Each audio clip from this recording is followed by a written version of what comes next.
Hi friends, welcome back to our channel. ನಾನು ನಿಮ್ಮ ಅಶ್ವಿನಿ. ಎಲ್ಲರೂ ಹೇಗಿದ್ರೆ ನಾನು ಅಂದರೂ ತುಂಬ ಚೆನ್ನಾಗಿದ್ದೀನಿ. ಈ ವಿಡಿಯೋ ಬಂದು ಶ್ರೀಶೈಲದಿಂದ ಬಂದಂಥ ನೆಕ್ಸ್ಟ್ ಡೇ ವಿಡಿಯೋ ಆಯಿತಾ. ಅಲ್ಲಿಂದ ಬರೋ ಟೈಮಲ್ಲಿ ಇದನ್ನ ತೊಗೊಂಬಂದು ಏನಂದರು ಕೀ ಚೈನ್, ಓಕೆನಾ. ಕೀ ಚೈನ್ ತೊಗೊಂಬಂದಿದ್ದೆ. ನೋಡೋದಕ್ಕೆ ಎಷ್ಟು ಚೆನ್ನಾಗಿದೆ, ನನಗಂತೂ ತುಂಬ ಇಷ್ಟ ಆಯಿತು. ಹಾಗಾಗಿ ಈ ಥರದ ಒಂದು 2 ಕೀ ಚೈನ ತೊಗೊಂಬಂದಿದ್ದೆ. ಅದ್ರ ಜೊತೆ ಮಲ್ಲಯ್ಯನೂ ಕೂಡ ಇದೆ. ನೋಡ್ತಾ ಇದ್ದರೆ ಎಷ್ಟು ಖುಷಿ ಅನಿಸುತ್ತಲ್ವ. ಅದನ್ನು ನೋಡ್ಕೊತ ನಿಂತ್ಕೊಂಡಿದ್ದೆ. ಇನ್ನೇನು ಟೀ ಎಲ್ಲ ಉಕ್ಕೋಗ್ತಾಯಿತ್ತು. ಆಮೇಲೆ ಇಲ್ಲೇ ನಿಂತ್ಕೊಂಡೆ. ಹೇಳ್ತೀವಲ್ವ, ಒಂದು ಕೆಲಸ ಮಾಡ್ಬೇಕಾದ್ರೆ ಅದೇ ಕೆಲಸ ಮಾಡಬೇಕು, ನೆಕ್ಸ್ಟು ಇನ್ನೊಂದು ಕೆಲಸ ಇಟ್ಕೊಂಡ್ವಿ ಅಂದರೆ ಕೆಲವೊಂದು ಸಲ ಮೈ ಮರೆತು ಹಿಂಗಾಗುತ್ತೆ. ಸೊ ಅದೇ ರೀತಿ ಆಗ್ತಾಯಿತ್ತು, ಪನಿಷ್ಮೆಂಟ್ ಆಗ್ತಾಯಿತ್ತು. ಮತ್ತು ಇದೆಲ್ಲ ಒರೆಸಿ ಇದೆಲ್ಲ ಕ್ಲೀನ್ ಮಾಡೋ ಥರ ಆಗ್ತಾಯಿತ್ತು. ಅಷ್ಟೊತ್ತಿಗೆ ಮತ್ತೆ ನೋಡಿಬಿಟ್ಟು ಸರಿ ಅಂತ ಹೇಳಿ ಅದನ್ನೆಲ್ಲ ಉಕ್ಕದೇ ಇರೋ ಥರ ನೋಡಿಕೊಂಡೆ. ಅದಾದಮೇಲೆ ಟೀ ಸೋಸ್ಕೊಂಡು ಈಗ ಟೀ ಕುಡಿಯೋ ಟೈಮು, ಓಕೆನಾ. 1 ಟೈಮ್ ಅಂದರೂ ಇಲ್ಲ, ಅಟ್ಲೀಸ್ಟ್ 2 ಟೈಮ್ ಅಂದರೂ ಟೀನ ಕುಡಿತೀನಿ.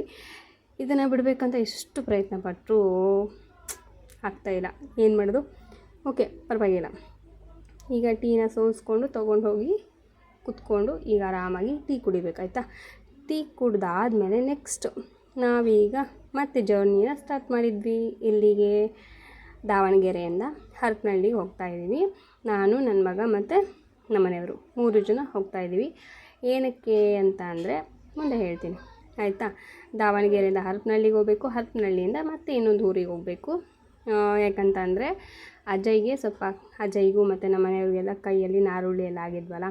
ಹಾಗಾಗಿ ಇಲ್ಲಿ ನಮ್ಮೂರ ಹತ್ರನೇ ಅಂದರೆ ದಾವಣಗೆರೆಯಿಂದ ಹರಪನಹಳ್ಳಿ ಸ್ವಲ್ಪ ನಿಯರೇ. ಅಲ್ಲಿ ಒಂದು ದೇವಸ್ಥಾನ ಇದೆ, ನಾರಪ್ಪ ಸ್ವಾಮಿ ದೇವಸ್ಥಾನ ಅಂತ ಹೇಳ್ತಾರೆ, ಚಿಗಟೇರಿ ನಾರಪ್ಪ ಅಂತ. ಅಲ್ಲಿಗೆ ಹೋಗ್ತಾಯಿದ್ದೀವಿ. ಫಸ್ಟು ನಾವೀಗ ಹರಪನಹಳ್ಳಿಗೆ ಹೋಗಿ ಅಲ್ಲಿಂದ ಚಿಗಟೇರಿ ಕ್ರಾಸ್ ಅಂತ ಬರುತ್ತಂತೆ, ಅಲ್ಲಿಗೆ ಹೋಗಿ ಅಲ್ಲಿಂದ ದೇವಸ್ಥಾನಕ್ಕೆ ಹೋಗಬೇಕು, ಚಿಗಟೇರಿ ನಾರಪ್ಪಂಗೆ. ಅಲ್ಲಿ ಹೋಗಿ ಬಂದ್ವಿ, ನಾರನ್ನು ಒಪ್ಪಿಸಿ ಬಂದ್ವಿ ಅಂದರೆ ಕೈಯಲ್ಲಾಗಲಿ ಅಥವಾ ಮೈಯಲ್ಲಿ ಎಲ್ಲಿರುತ್ತೋ ಅದೆಲ್ಲ ನಾರುಣ್ಣು ಆ ಥರ ಏನು ಹೇಳ್ತೀವೋ ಅದೆಲ್ಲ ಹೋಗುತ್ತೆ. ಹಾಗಾಗಿ ಅಲ್ಲಿಗೆ ಹೋಗ್ತಾಯಿದ್ವಿ. ಇದು ಫಸ್ಟ್ ಟೈಮ್ ನಾವು ಹೋಗ್ತಾ ಇರೋದು ಆಯಿತಾ. ನಮಗೂ ಕೂಡ ಗೊತ್ತಿಲ್ಲ, ಅಂದರೆ ಎಲ್ಲಿದೆ ಅಂತ ನನಗೂ ಕೂಡ ಗೊತ್ತಿಲ್ಲ. ಬಟ್ ಕೇಳಿಕೊಂಡು ಅಡ್ರೆಸ್ ಎಲ್ಲ ತಿಳ್ಕೊಂಡು ಹೋಗ್ತಾಯಿದ್ದೀವಿ. ನಾವೀಗ ಹೊಸ ಬಸ್ ಸ್ಟ್ಯಾಂಡ್ ಅಂತ ಕರಿತೀವಿ, ಅಂದರೆ KSRTC ಬಸ್ ಸ್ಟಾಪ್ನ ಹೊಸ ಬಸ್ ಸ್ಟಾಪ್ ಅಂತ ಕರಿತೀವಿ. ಅಲ್ಲಿಗೆ ಬಂದು ಬಸ್ ಹತ್ಕೊಂಡು ಹೋಗ್ತಾಯಿದ್ದೀವಿ. ಇದು ನಮ್ಮ ಮನೆ ಹತ್ರದಿಂದನೇ ಹೋಗುತ್ತೆ. ಬಟ್ ಏನಂದರೆ ನಮ್ಮ ಮನೆ ಹತ್ರ ನಿಂತ್ಕೊಂಡು ಬಸ್ ಹತ್ತಿದ್ರೆ ಅಲ್ಲಿ ಸ್ವಲ್ಪ ರಶ್ ಜಾಸ್ತಿ, ಕೂರೋದಕ್ಕೆ ಪ್ಲೇಸ್ ಸಿಗೋಲ್ಲ. ಅದಕ್ಕೋಸ್ಕರ ಬಸ್ ಸ್ಟಾಪಿಗೆ ಹೋಗಿ ಬಸ್ ಹತ್ಕೊಂಡು ಹೋಗ್ತಾ ಇದ್ವಿ. ಮತ್ತು ರಿಟರ್ನ್ ಇದು ಮನೆ ರೋಡಲ್ಲಿಂದನೇ ಹೋಗ್ತಾ ಇದೆ, ಓಕೆನಾ. ಇಲ್ಲಿಂದ ನಾವು ಹರಪನಹಳ್ಳಿಗೆ ಹೋಗೋಷ್ಟರಲ್ಲಿ ಒಂದು 11 ಗಂಟೆ ಹಂಗಾಯಿತು, 11-11:30 ಆಯಿತು. ಆಮೇಲೆ ಹೋಗಿ ದೇವಸ್ಥಾನಕ್ಕೆ ಹೋಗಿ ದರ್ಶನ ಮಾಡಿಕೊಂಡು ಮನೆಗೆ ಬರೋಷ್ಟರಲ್ಲಂತೂ ಒಂದು 3 ಗಂಟೆ ಆಗೋಯ್ತು ನಮಗೆ. ಅಷ್ಟೊತ್ತವರೆಗೂ ಟೈಮ್ನ ಸ್ಪೆಂಡ್ ಮಾಡಿದ್ವಿ ನಾವು. ಇದೇ ನೋಡಿ ಚಿಗಟೇರಿ ನಾರಪ್ಪ ಸ್ವಾಮಿ ದೇವಸ್ಥಾನ. ನಾವು ಇಲ್ಲಿ ನಿಂತ್ಕೊಂಡು ಹಣ್ಣುಕಾಯಿ ತೊಗೋತಾ ಇದ್ವಿ. ಮಧ್ಯದಲ್ಲಿ ವಿಡಿಯೋ ಮಾಡೋದಕ್ಕಾಗಲಿಲ್ಲ, ಯಾಕಂದರೆ ನಾವು ಇಳಿದು ಒತ್ತಿ ಬರೋಷ್ಟರಲ್ಲಿ ಸಾಕಾಗೋಯ್ತು ನಮಗೆ. ಪ್ಲೇಸ್ ಸಿಗುತ್ತೋ ಇಲ್ವೋ ಅಂತ ಅನ್ಕೋತಾನೆ ಬಂದೆ ನಾನು. ಅಂದರೆ ನಮ್ಮ ಮನೆಯವರು ಒಂದು ಟೈಮ್ ನೋಡಿದ್ರಂತೆ ಚಿಕ್ಕವರಿದ್ದಾಗ, ಅದಾದಮೇಲೆ ಯಾವತ್ತೂ ಅವ್ರು ಈ ಕಡೆ ಬಂದಿಲ್ಲ. ಇದು ಇವಾಗ ನಾನು ನನ್ನ ಮಗ ಬರ್ತಾ ಇರೋದು ಫಸ್ಟ್ ಟೈಮ್. ಇದೇ ನಾರಪ್ಪ ಸ್ವಾಮಿ ದೇವಸ್ಥಾನ, ನಾರದ ಮುನಿ ದೇವಸ್ಥಾನ ಅಂತ ಕರೀತಾರೆ. ನಮ್ಮ ಆಡು ಭಾಷೆಯಲ್ಲಿ ನಾರಪ್ಪ ಸ್ವಾಮಿ ಅಂತ ಕರಿತೀವಿ. ಇಲ್ಲಿಂದ ಹೋಗ್ತಾ ಇದ್ದೀವಿ. ಈ ಮ್ಯಾಟ್ ಹಾಕಿದರೂ ಕೂಡ ಎಷ್ಟು ಬಿಸಿಲಿದೆ ಅಂದರೆ ಕಾಲು ಹಂಗೆ ಸುಡ್ತಾ ಇದ್ದೀವಿ. ಮ್ಯಾಟ್ ಮೇಲೆ ಹೋದ್ರೂ ಅಷ್ಟು ಬಿಸಿಲು. ಪರವಾಗಿಲ್ಲ, ಬಟ್ ದೇವರ ದರ್ಶನಕ್ಕೆಲ್ಲ ಬಂದಿರೋದು. ನೋಡ್ತಾ ಇದ್ರಲ್ವ ಎಷ್ಟು ಚೆನ್ನಾಗಿದೆ ದೇವಸ್ಥಾನ ಹೊರಗಡೆಯಿಂದ, ಹಾಗೆ ಒಳಗಡೆಯಿಂದ ಕೂಡ ಹಾಗೇ ಇದೆ, ಚೆನ್ನಾಗಿದೆ ದೇವಸ್ಥಾನ. ನಾನು ಫಸ್ಟ್ ಟೈಮ್ ಬಂದಿದ್ದರಿಂದ ಆ ಕಡೆ ಈ ಕಡೆ ನೋಡೋಣ ಅಂತ ಅಂದ್ಕೊಂಡೆ. ಆದರೆ ಈ ಮ್ಯಾಟ್ ಬಿಟ್ಟು ಆ ಕಡೆ ಈ ಕಡೆ ಕಾಲಿಡೋದಕ್ಕೆ ನನ್ನ ಕೈಲಿ ಆಗಲಿಲ್ಲ, ಯಾಕಂದರೆ ಅಷ್ಟು ಬಿಸಿಲು ಅಷ್ಟೊಂದು ಸುಡ್ತಾ ಇತ್ತು. ಅದಕ್ಕೋಸ್ಕರ ಬೇಡ ಅಂದ್ಬಿಟ್ಟು ಜಸ್ಟ್ ದೇವಸ್ಥಾನದ ಒಳಗಡೆ ಈಗ ಹೋಗ್ತಾ ಇದ್ದೀವಿ.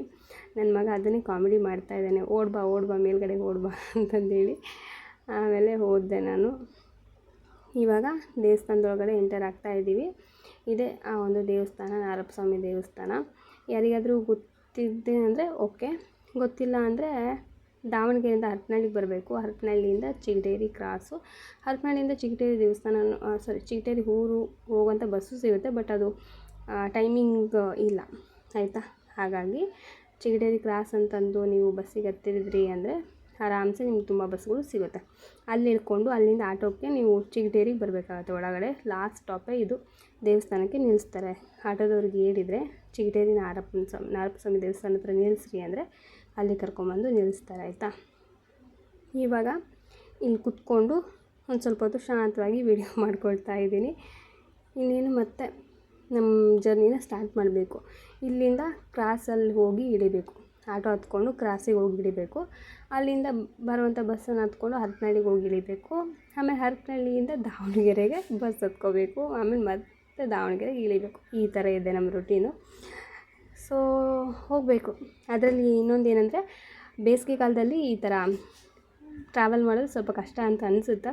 ಅಂದ್ರೂ ಹೋಗಲೇಬೇಕಲ್ವ. ಸೊ ಬಂದಿದ್ದೀನಿ. ಇವಾಗ ದೇವಸ್ಥಾನದಿಂದ ನಾವು ಹೊರಗಡೆ ಹೋಗ್ತಾಯಿದ್ದೀವಿ. ಇದೇ ಆ ರೋಡು. ವಾಪಸ್ ನಾವು ಹಿಂಗೇನು ಹೋಗ್ತಾಯಿದ್ದೀವಿ ಅದು ಚಿಗಟೇರಿ ಕ್ರಾಸಿಗೆ ಹೋಗ್ತೀವಿ, ಆಯಿತಾ. ಸೊ ಚಿಗಟೇರಿ ಕ್ರಾಸಿಗೆ ಈಗ ಹೋಗ್ತಾಯಿದ್ದೀವಿ. ತುಂಬ ಬಿಸಿಲಿದೆ ಫ್ರೆಂಡ್ಸ್. ಅಕಸ್ಮಾತ್ ಇದು ನಡ್ಕೊಂಡು ಬಂದಿದ್ದರೆ ನಮ್ಮ ಗತಿ ಹೆಂಗಿತ್ತು ಅಂತ ಯೋಚನೆ ಮಾಡ್ತಾಯಿದ್ದೀನಿ ನಾನು. ಅಕಸ್ಮಾತ್ ಆಟೋ ಸಿಗದೇ ಇದ್ದರೆ ಮತ್ತಿನ್ನೇನು ಮಾಡೋದು, ನಡ್ಕೊಂಬರ್ಬೇಕಿತ್ತು. ನಡ್ಕೊಂಬಂದಿದ್ರೆ ಮುಗ್ದು ಹೋಗ್ತಿತ್ತು ಕತೆ. ಇಷ್ಟೊಂದು ಬಿಸಿಲಲ್ಲಿ ಯಪ್ಪ. ಅದು ಹೆಂಗೋ ಒಂದು ಸ್ವಲ್ಪ ನೆರಳಿತ್ತು ಅಂದರೆ ಬರ್ಬೋದು. ಈ ಥರ ಬಿಸಿಲಿದ್ದಾಗ ನಡ್ಕೊಂಬರೋಕ್ಕಾಗಲ್ಲ ಅಲ್ಲ. ಅದಕ್ಕೋಸ್ಕರನೇ. ಮತ್ತು ಕೆಲವೊಬ್ಬರು ಯಾರೋ ಒಬ್ಬರು ಕಾಮೆಂಟ್ ಮಾಡಿದರು, ಉತ್ತರ ಕರ್ನಾಟಕದ ಭಾಷೆ ಬಿಟ್ಟು ನಿನ್ನ ಭಾಷೆ ನೀನು ಮಾತಾಡು ಅಂತ. ನಮ್ಮದು ಪಕ್ಕ ದಾವಣಗೆರೆ ಭಾಷೆ, ಆಯಿತಾ. ನಾನು ಎರಡು ಥರನೂ ಮಾತಾಡ್ತೀನಿ. ಬೆಂಗಳೂರಲ್ಲಿ ಅಂದರೆ ನಾರ್ಮಲಾಗಿ ಉತ್ತರ ಕರ್ನಾಟಕ ಭಾಷೆನೂ ಕೂಡ ನಾವು ಡೈಲಿ ಮಾತಾಡ್ಬೇಕಾದ್ರೆ ಹಾಗೆ ಮಾತಾಡ್ತೀವಿ. ಡೈಲಿ ನಾವು ಮಾತಾಡೋ ಭಾಷೆನೇ ಅದು, ಆಯಿತಾ. ಇಲ್ಲಿ ವಿಡಿಯೋದಲ್ಲಿ ವಾಯ್ಸ್ ಕೊಡ್ಬೇಕಾದ್ರೆ ಸ್ವಲ್ಪ ಒಂದೊಂದು ಸಲ ಹೆಚ್ಚು ಕಡಿಮೆ ಆಗುತ್ತೆ, ಆಯಿತಾ ಮಾತುಗಳು.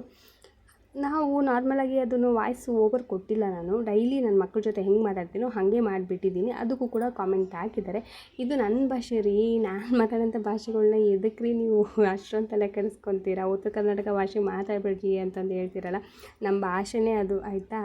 ನಾವು ಪಕ್ಕ ಅದೇ ಭಾಷೆನೇ ಮಾತಾಡೋದು ಡೈಲಿ ಮಕ್ಕಳ ಜೊತೆ ಆಗಲಿ ನಮ್ಮ ಮನೆಯವ್ರ ಜೊತೆ ಆಗಲಿ ಮಾತಾಡೋದೇ ಆ ಭಾಷೆ, ಆಯಿತಾ.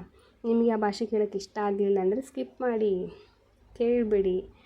ನನ್ನನ್ನು ಇಷ್ಟಪಡೋಂಥವ್ರು ಕೇಳ್ತಾರೆ, ಓಕೆನಾ. Thank you for watching. Bye.